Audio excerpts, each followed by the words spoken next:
flight deck of the astroplane, this is your captain, Starpilot33, checking in with a supplemental flight log. Welcome aboard, everyone. Looks like we got a full flight this evening.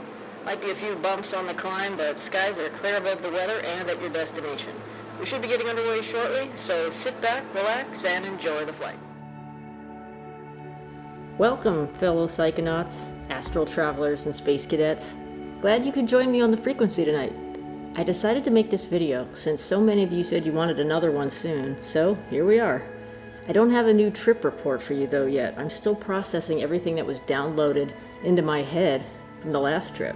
So this is what I call a supplemental flight log, to expound further upon what my last mushroom trip taught me, and in light of some of the great questions and comments I received, I decided maybe I should talk a little bit about what happens after a mushroom trip in the days and weeks to follow, where all the lessons learned can be applied, since there doesn't seem to be a lot of information about that out there at the moment. I'm grateful for all the comments and messages that were left on my first video, as well as my podcast with 434 also. One of the comments I received, and if you're the one who left this comment, thank you very much, this video is all your fault, but one of the comments asked, now that you've unpacked from your journey, perhaps you can talk more about what you learned from it. Well, unpacking is not as easy as simply opening the luggage you brought into the trip with you and dumping it out on the bed to be thrown in the laundry. I call this unpacking in my last video because that's what it feels like. Only you find new things in your metaphorical luggage, or you find some old things you may have brought on that trip have been repaired, and it's a matter of taking the newly restored element and reintegrating it into your daily life. Maybe that's your sense of self-worth, your identity beyond your daily grind. Maybe you haven't laughed or smiled in a while, and on your trip, realizing the beautiful miracle of your own existence, you've finally understood what it means for the universe to be experiencing itself through you. One of the most frequent questions I received about mushroom tripping was what dosage to take to, quote, get the breakthrough. Well, what works for me may not work for you, so you have to figure out what your target dose is for the level of trip you're looking for. Small doses have their benefits, and some of my best trips have been on smaller doses. You may not want a completely immersive, mind-bending night that's literally 4 years of therapy condensed into 8 hours. Then again, maybe you do. I do, but I also trip infrequently enough that when I do, I want to have an experience that will carry me through the next several months. So how much should you take on your first trip for those who have yet to try mushrooms? Well, less is more until you understand how your body and your mind handle a given dose. It has a lot to do with your body's metabolism, your personal tolerance level to psilocybin, and the method of preparation, and any other number of variables. Logically, 1 gram is probably going to affect somebody who's 100 pounds more than somebody who's 300 pounds, but there are exceptions. Some people are very sensitive to psychedelics, so start small. There's no benefit at all to jumping into high doses at the beginning. If anything, you might have a rough time, and it'll make you less likely to want to do psychedelics again, and then you'll miss the benefits. On that note, I have a confession to make. My first video with 434 about the machine elf spaceships, I said I usually do 1 to 1.5 grams. Well, my trusty old non-digital scale I discovered was just a little bit inaccurate. Important lesson, kids, accurately measure your dose. Anyway, I discovered that I was really taking 3 to 3.5 grams regularly. That last trip detailed in my video entitled Starpilot33 Flight Log number 1, I did have an accurate measurement of 4.25 grams, and that trip was noticeably a bit deeper and more intense than usual. It was also not the most intense trip I've ever had, nor did it kick my ass as bad as some have in the past. So what does that mean? Getting my ass kicked by the mushrooms doesn't necessarily mean having a bad trip at all. It means waking up feeling like I just went through a mentally exhausting mushroom marathon, and for 2 days afterward I don't really feel revived and clear in my mind. I feel totally wiped out, like I need to take a nap after breakfast. Oh, and what they give you to unpack literally takes months and months. That's called the mushrooms kicking your ass. Of course, sometimes it can be caused by a rough come down and crappy landing also. The come down isn't where you should suddenly change your setting or do anything that radically influences your mindset. It can cause you to feel like, well, like you didn't quite land right, and it's no huge deal. It's just, your bad landing isn't still thinking about you like you're thinking about it, but you tend to feel less than 100% great in the days that follow. It fades though. Chalk it up to learning to focus on the trip, even past the peak, until that last closed-eye visual and rainbow-colored circuit worm fades into the ether. I noticed in the comments there are quite a few people who have yet to try psychedelics watching this channel and are looking for information about what to expect.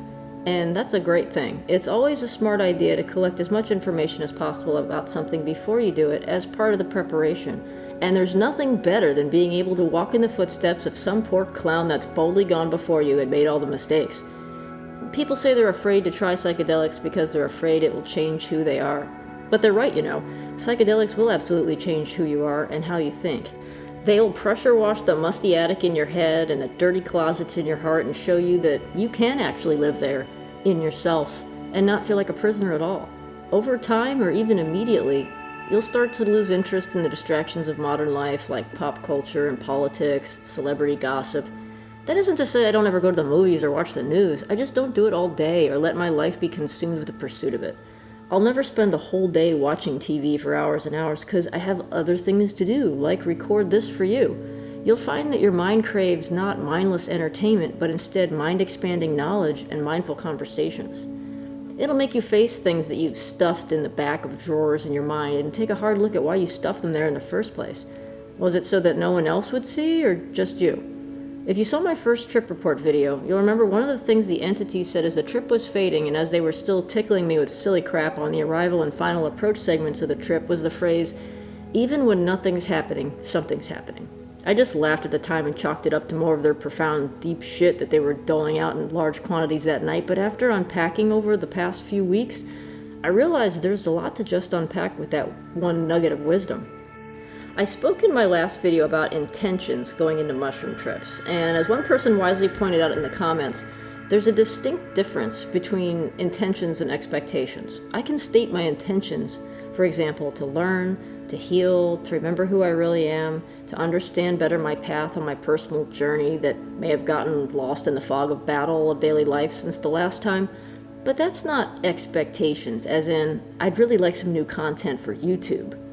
That's a great way to get your ass kicked, and the mushrooms will make you work really hard the whole night and you'll wish you hadn't told them what you expected to see, because believe me, they aren't in the business of granting your personal wishes. They're there to teach you.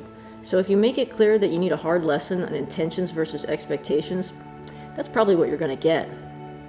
The subject of personal purpose and the existential questions of who am I and why am I are no doubt among the top 10 questions we bring with us into the psychedelic realm.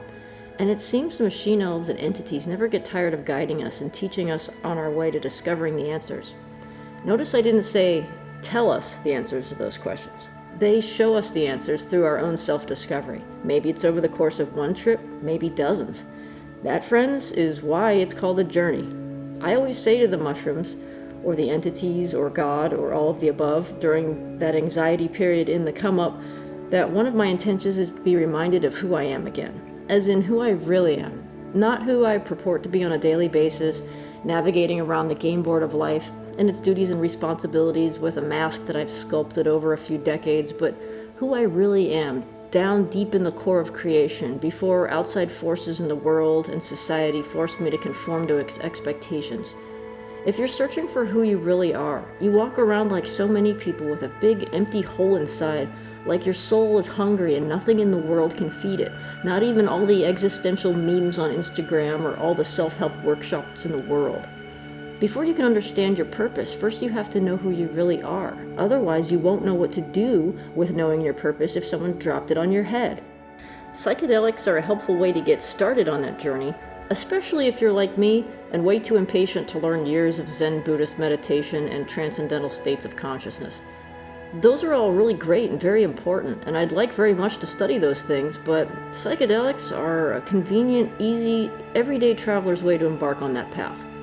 First, you discover over the course of several journeys who you are beneath the layers of debris that you've buried yourself in throughout your life. Then once that truth is locked in, you need to set your course for discovering your purpose, what it is that you are uniquely here to be and to do. Everyone has a purpose, because if we didn't, then not knowing what it was wouldn't bother us so much, would it?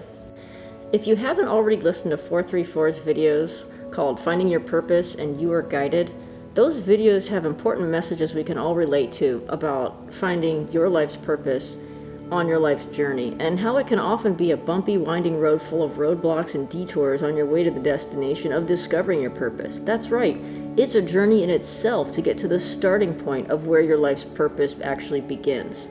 As I thought about the message the mushrooms gave me, even when nothing's happening, something's happening, it resonated perfectly with those concepts of our life's journey and the way to discovering our purpose here. When I was new to psychedelics, I asked the mushroom entities, who am I, or what am I really? And they surprised me by saying, more than once because I was kind of slow to get it, that I'm a star pilot. And then they proceeded to show me by strapping me into one of their ships and sending me on an incredible, mind-blowing flight throughout the universe, in which I actually remember pulling up to my own apartment. I was tripping while out of town at the time, and I saw my roommate watching a show on TV, which I later discovered they were actually watching. I said, "Didn't you see me out there? I was right outside the balcony in a ship lit up like the Midway at the state fair. I was standing on the back of it trying to get your attention, but no, they were watching TV and completely unaware." After that trip, I was told you, meaning I, am a star pilot, as in, that's who I really am according to them. But how does that translate here? How can I wear that here after unpacking? Well, this channel's one way, I suppose. You're the first I've ever told any of this to. I've been exploring the metaphysical universe for 9 years and never breathed a word of it to anyone, except maybe one person, until I contacted 434, and then suddenly I find myself sharing this with all of you. But what about my purpose? Despite the jobs that I've had over the years in my career, my real purpose is to tell stories.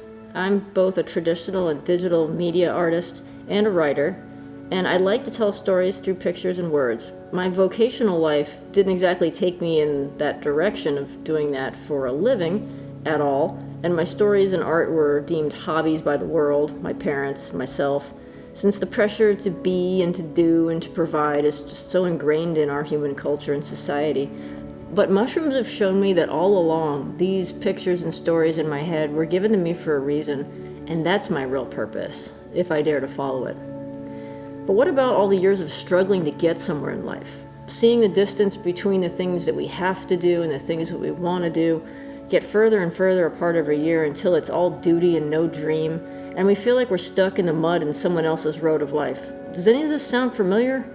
So stay with me now and put on your Space Cadet helmets, because this is Starpilot33's Life Propulsion Systems Lesson Number 1. Fasten your safety harnesses and hold tight to the oh shit handle, because the following is a metaphor. Okay, so most people know, or at least I hope most people listening know, that engines in our vehicles on Earth, whether they're in cars or in airplanes or trains, all have parts that move, while some parts do not move. Seems pretty obvious, right? Not all engine parts move. That's because if the whole thing was in motion, it would be incredibly inefficient at best, and it would blow itself up at worst. The point being, there needs to be parts that don't move in there to contain the ones that do. And they all work together to make the thing go. For example, an airplane jet engine has a whole bunch of stuff going on inside, with the ultimate goal being to propel the airplane forward by moving a whole lot of air backward. Inside the engine, whose life's purpose is to boldly go wherever, is a series of stages, just like your life and mine. They really are called stages, I'm not kidding. Some of these stages move, and some of them don't. The ones that don't move have an important job, though. Their purpose is to slow down the incoming air and direct it so that it enters the next stage in an optimal way, with the goal being to move everything forward. You get where I'm going with this? Left engine fire. No, okay, that can't happen. It's a metaphor. Back to the point. Even when nothing's happening, something's happening. Okay, so you can take off your Space Cadet helmets now. Do you feel like you're stuck in a phase or a stage of your life where nothing's moving? If so, pay close attention, because most likely it won't be the last time it happens. I've had stages of my life where I feel like I jumped through all the hoops, and at the end, there wasn't a gold medal or a huge salary. There was just a dead end, and I wondered if anything was ever going to pan out. Other times there were stages of incredible forward motion where I said, yeah, now we're going somewhere finally. And then one day, poof, everything changes. Unforeseen circumstances happen, and I end up feeling like I just wasted years of my life doing one thing, and now I gotta start over. Other times, it's something that's totally within your control, and you just realize one day that Even though once you wanted to be right here at this stage, now it just feels stale. And you feel like you're lying to yourself trying to fake it through the day. That stage of seemingly nothing starts and you say, am I ever going to get unstuck from this rut? Will I ever get my own place or that job that I want, or get married or have a family, or whatever that thing is out there on the horizon you want to move toward? Then you look at where you are and say, I'll just never get there because there's no wind in my sails and I'm just wallowing around in these doldrums. But even when nothing is happening, something is happening. No matter how stuck you think you are light years ahead of those who aren't even trying. Don't ask your pilot, are we almost there yet? Delays are inevitable. Detours are often necessary.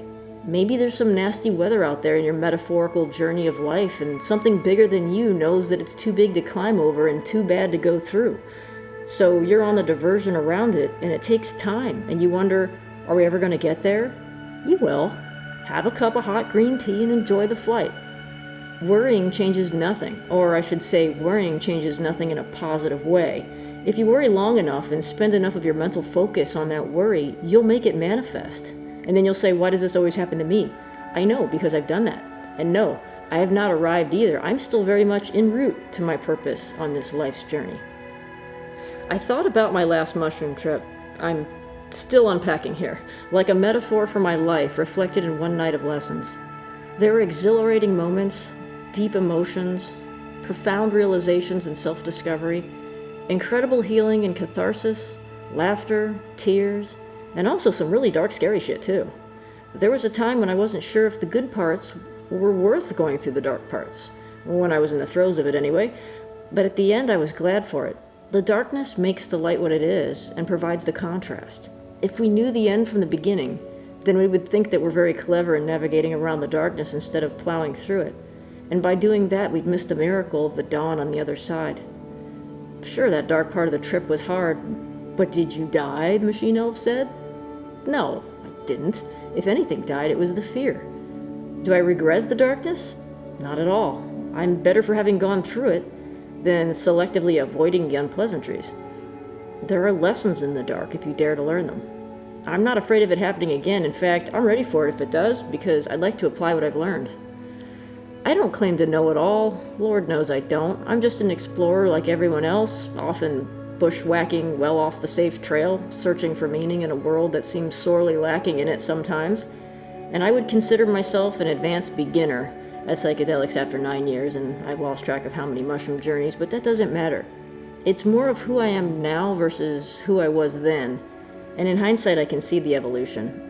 You know it's starting to sink in, really sink in, beyond your mind and into your inner core, when you run into situations in daily life and you find yourself reacting differently than you did before, and sometimes it's surprising. You start to carry the bigger picture with you about yourself, the people around you, the world as a whole, and petty things seem to roll off of you instead of getting absorbed. I was a hard case. It took a few years of mushroom work because I'd managed to build a very impressive suit of armor around myself that did nothing but insulate me from the world and keep me from getting hurt or helped, whichever it was. It was great to finally step out of that heavy armor I'd imprisoned myself in under the guise of protecting myself and realize that I didn't need it and never did. The universe is always working for you, even though it seems like it never moves. Remember what we said about nothing happening? So, all that right there is what I've unpacked from that one phrase. I know it's a lot. This is why I and others like 434 only do this a few times a year. You have so much to digest, and you don't want to do it again anytime soon. This is why psychedelics aren't addictive, and if anyone needs empirical evidence, it's as addictive as eating a 32-ounce steak and then someone asking you a week later if you want to do it again. It's like, dear Lord, no, I'm good for a while, thanks. I know when it's getting to be that time again, when I need to go visit my friends on the other side. I can see myself slipping back and reacting like I used to. I can feel the depression starting to sneak up again from time to time, and I know it's time to take my medicine and defrag the hard drive in my head that's full of malware that I picked up just navigating through daily life. I'd like to journey one more time before the end of the year, which will be here before I know it. And if the time is right and they tell me to come visit again, I will, and I will let you know all about it, I promise. Thank you to everyone who subscribed and left comments. I look forward to hearing from you again and hearing about your experiences. Until next time, travel safely, and see you on the other side.